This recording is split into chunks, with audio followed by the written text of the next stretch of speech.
حقيقة الزواج الحقيقي لمسيح من جيل الشقراء هي خطة خالد البزار، منظم الحفلات والرحلات في مدينة مراكش. سمعت البزار تلاقى مع البزار، عرفت شي كارثه تما. متفق أيضا مع الابن الأكبر للمسيح عبد الغفور.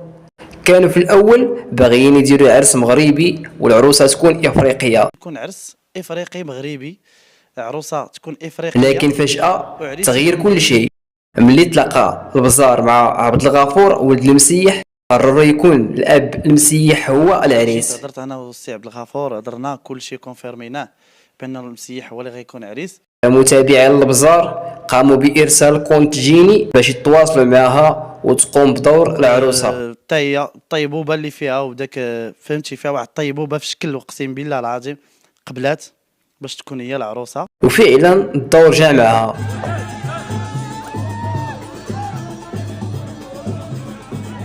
حيث هي فيها عرق مغربي وعزيز عليها المغرب والمغاربة وثقافتهم. المسيح أيضا اتفق معهم.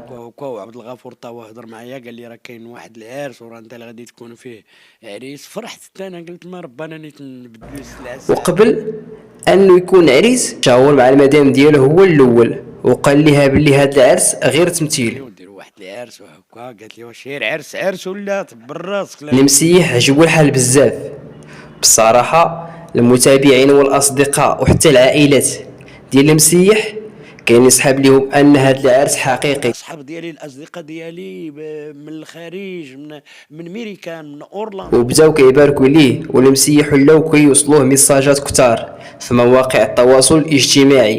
وهذا كان تصريح جيني. فعلا هي كيعجبها المغرب بزاف. ما تنساش الاشتراك في القناة ليصلك كل جديد وتعطينا رأيك في التعاليق.